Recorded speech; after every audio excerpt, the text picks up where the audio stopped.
I cannot make you understand. I cannot make anyone understand what is happening inside of me. I cannot even explain it to myself. Franz Kafka. It's the city that never sleeps, yet isn't truly awake. A city out of time. These facts have always quietly unnerved, yet intrigued me for years, and I'm sure it's grabbed your attention as well. What walks those hollowed grounds in the twilight hours to have me shaken up like this? This is the liminal sadness of early SpongeBob. But first, a word from our sponsor.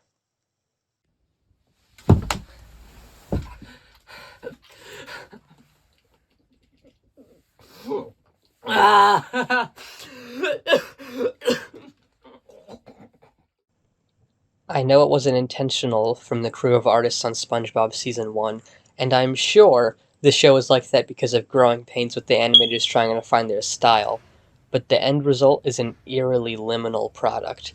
Even not intentional, it feels like something else, an invisible force, was guiding their hands in creating this faux world. Enter the negative aura of Wet Dry World.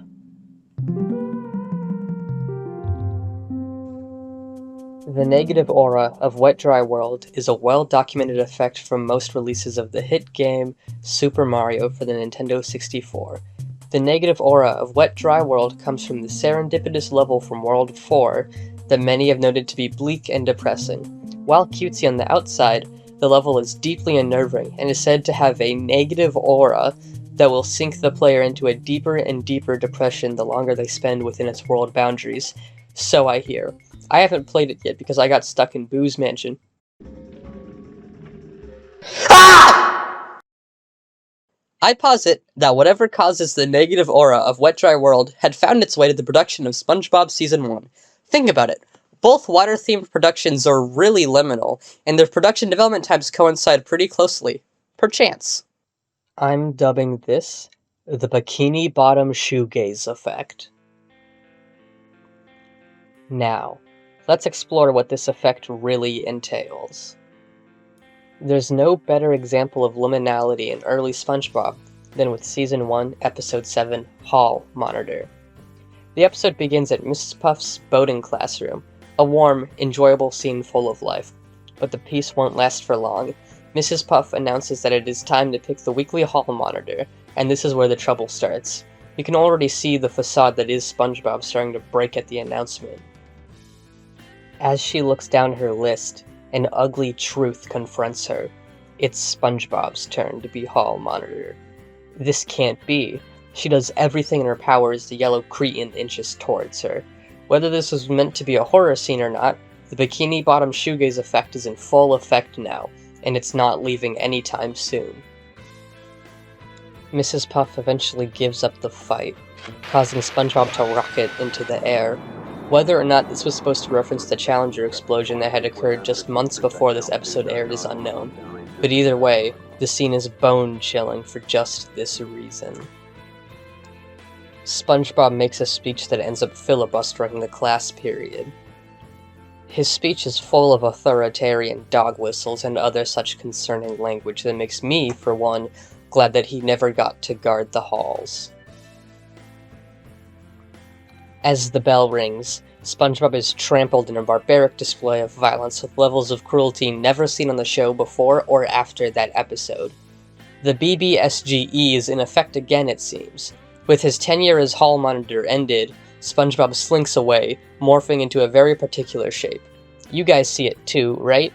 I believe that SpongeBob's phallic shape in this scene is meant to invoke the works of Sigmund Freud in your mind, filling in the viewer on this secret ethos of Season 1 of SpongeBob. The show is filled with Freudian philosophy like this throughout, and this is the showrunners, or rather, the BBSGE's attempt to make the show more liminal than it already is.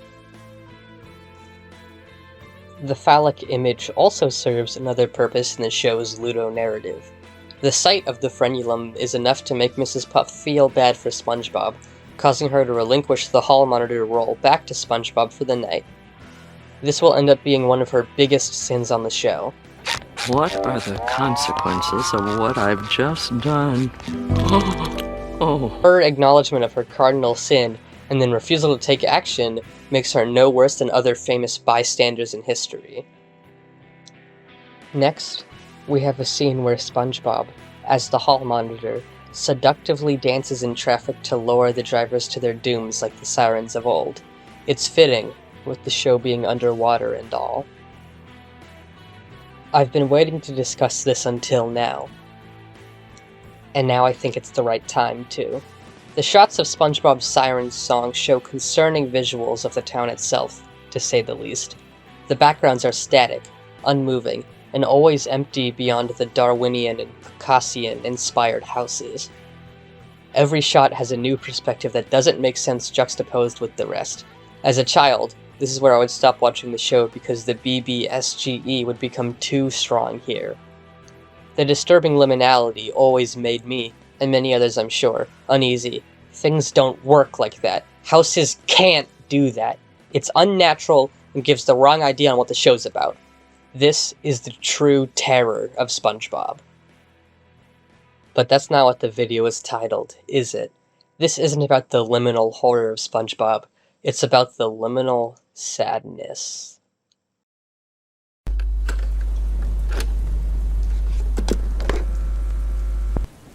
I have the true feeling of myself only when I am unbearably unhappy.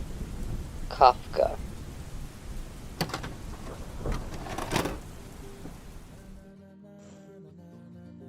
Sadness is the one true emotion.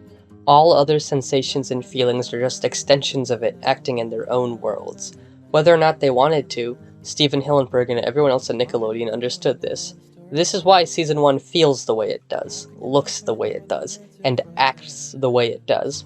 It's meant to invoke deep feelings of unease and sorrow to remind us of what it means to be human. We've all grown up, and though many things may have lost their luster in age, like modern SpongeBob or playing Optimus Prime with your neighbors, Season 1 of SpongeBob is different, though, and that's beautiful. That's the reason we all keep coming back to it time and time again, no matter how old we get. It understands sadness and how to convey it in such a masterful way that it can still reach us deep down in our souls no matter what. And that's beautiful.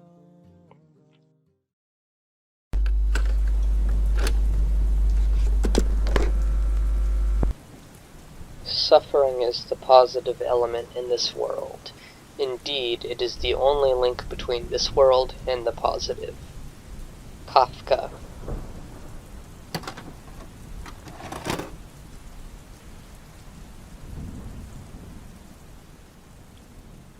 Thank you for watching. Okay, bit's over. I'm not doing the rest of the fucking episode recap. Fuck you. I hope you're happy, Felix, you sick fuck.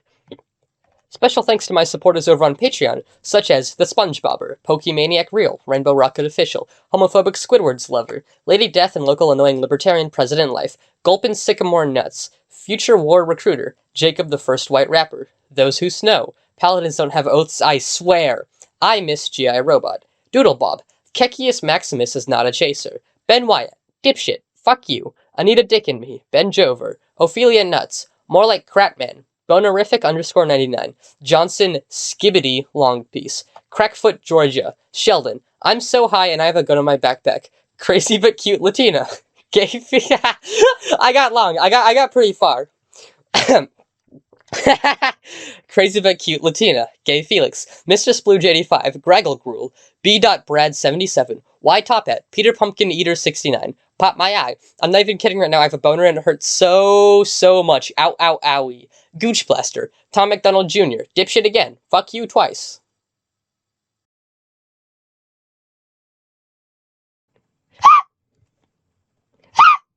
I can't scream, I can't do it. I can't do it. It's no. Ah! Ah!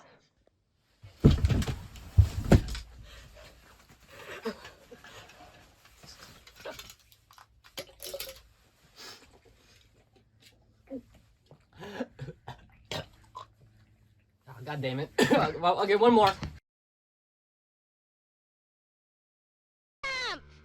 It's going. Oh!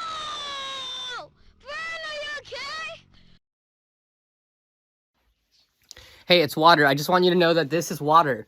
It's full of... I'm not underage drinking. I'm drinking water. It's water.